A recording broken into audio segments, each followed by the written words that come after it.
The Cathari High Command had made their decision. After 3 failed attempts to break the human spirit through conventional warfare, psychological manipulation, and economic blockades, they would unleash the Vorthak, a creature so terrifying that entire star systems had surrendered at the mere mention of its name. Admiral Zixth stood before the containment chamber, his 4 arms trembling as he input the release codes.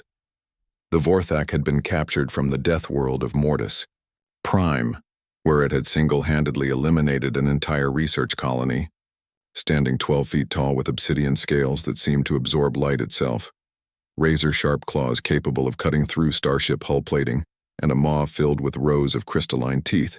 It was evolution's perfect predator. "Are you certain about this course of action?" asked his second-in-command, General Kralox. "The human settlement has non-combatants. The humans refuse to acknowledge our superiority," Zixith replied, his voice carrying the authority of one who had conquered 47 worlds. "They persist in their defiance despite overwhelming odds.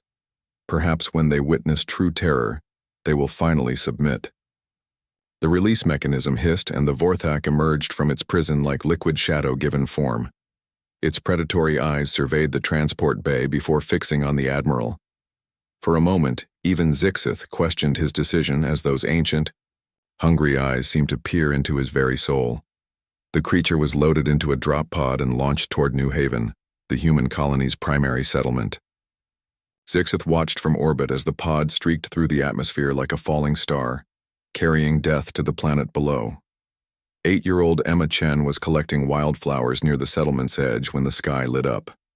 She had been specifically told not to wander beyond the safety barriers, but the purple blooms that grew by the creek were so pretty, and today was her mother's birthday. The impact shook the ground, sending her tumbling backward into the soft grass. Where the meteor had struck, smoke and debris clouded the air. Emma's curiosity overcame her fear, a distinctly human trait that had both doomed and saved her species countless times throughout history. She approached the crater cautiously, clutching her small bouquet of flowers.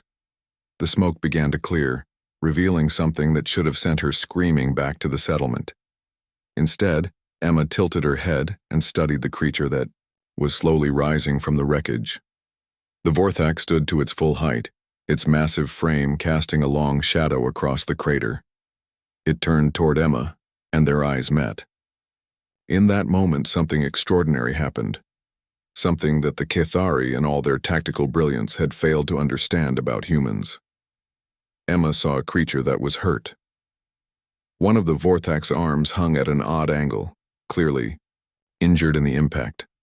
Dark fluid, what passed for blood in its species, dripped from several lacerations across its hide.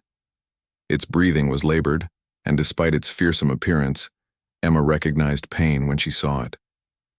"Oh no," she whispered, setting down her flowers. "You're hurt." The Vorthak's head tilted, much as Emma's had moments before. In its long existence, it had encountered thousands of species across the galaxy. All had responded the same way, with fear, then aggression, then desperate flight. This small creature did none of these things. Emma stepped closer, pulling a handkerchief from her pocket, the one her grandmother had embroidered with tiny stars. "Here," she said softly, reaching toward the creature's injured arm. "Let me help." The Vorthak could have ended her life with a single swipe of its claws. Instead, it remained perfectly still as the small human child gently pressed the cloth against its wounds. The fabric was immediately soaked through, but Emma persisted with the determined focus that her teachers often remarked upon. "My mom's a doctor," Emma explained, her voice carrying the matter-of-fact tone that only children could manage in impossible situations. "She says everyone deserves to be taken care of when they're hurt. Even scary things stop being scary when they need help." As Emma tended to its wounds with her inadequate but earnestly offered first aid, the Vorthak experienced something it had never felt before: gentleness. Not the calculation of a predator sizing up prey, not the desperate appeasement of the conquered, but pure, uncomplicated kindness from a being that had every reason to flee. When the settlement security team finally located Emma an hour later, they found a scene that would be recorded in galactic history. The most feared creature in known space sat quietly beside a human child, its massive head lowered so she could more easily reach a cut near its eye.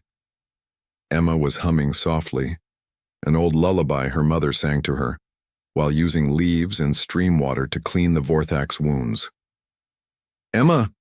her mother called out, medical bag in hand, having been summoned by the security team.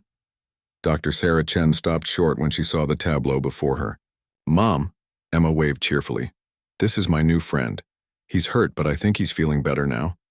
Can you help him properly? I don't think my bandages are big enough." The news reached the Cathari fleet within hours. Admiral Zixith demanded visual confirmation 3 times before accepting the report. The Vorthak, the creature that had terrorized the galaxy for eons, was allowing human medics to treat its injuries. More impossibly still, it seemed to be protective of the small human child who had first approached it. "Impossible," Zixith muttered, watching the live feed from the planet's surface. "The Vorthak knows only hunger and violence." But as he watched, the truth became undeniable. When other humans approached, the creature positioned itself between them and Emma, not threateningly, but guardedly, like a sentinel ensuring her safety.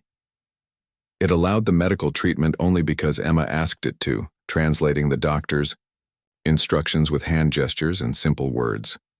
The creature that had never shown mercy was displaying a gentleness that the Cathari had never imagined possible.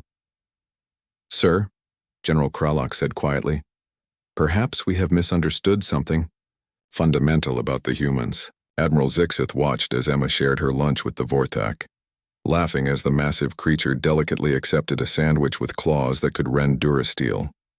The beast that had brought civilizations to their knees was learning to be gentle because a child had shown it kindness first. In that moment, Zixith realized that the Cathari had indeed misunderstood something about humanity.